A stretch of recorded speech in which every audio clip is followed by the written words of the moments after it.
తిరుమల వైకుంఠ ద్వార దర్శనానికి సంబంధించిన వివరాలు అయితే టీటీడీ రిలీజ్ చేయడం జరిగింది. ఈ వైకుంఠ ద్వార దర్శనము డిసెంబర్ 30వ తేదీ నుంచి జనవరి 8వ తేదీ వరకు అయితే జరుగుతాయి.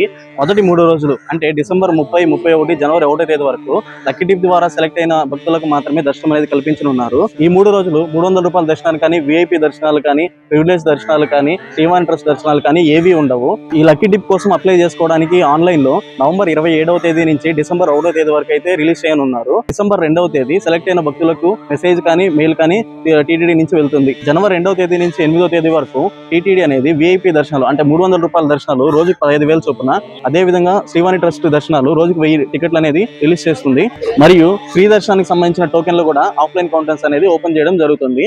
చివరి 3 రోజులు అంటే జనవరి 6, 7, 8వ తేదీల్లో స్థానికులు అంటే తిరుపతి మరియు తిరుమలకు సంబంధించిన భక్తుల కోసము దర్శనం అనేది టోకెన్లు అనేది జారీ చేస్తారు. ఈ వైకుంఠ ద్వార దర్శనానికి సంబంధించి జనాలు అనేది ఎక్కువగా ఉంటారు. క్యూ లైన్లలో ఎక్కువగా రద్దీతో అయితే ఉంటుంది. భక్తులు దీన్ని గమనించి తగు జాగ్రత్తలతో టోకెన్లు తీసుకోవడం కానీ, దర్శనాలు చేసుకోవడం కానీ టైంకి అనేది చూసుకొని రావాల్సిందిగా కోరుతున్నాము. ఓం నమో వెంకటేశాయ.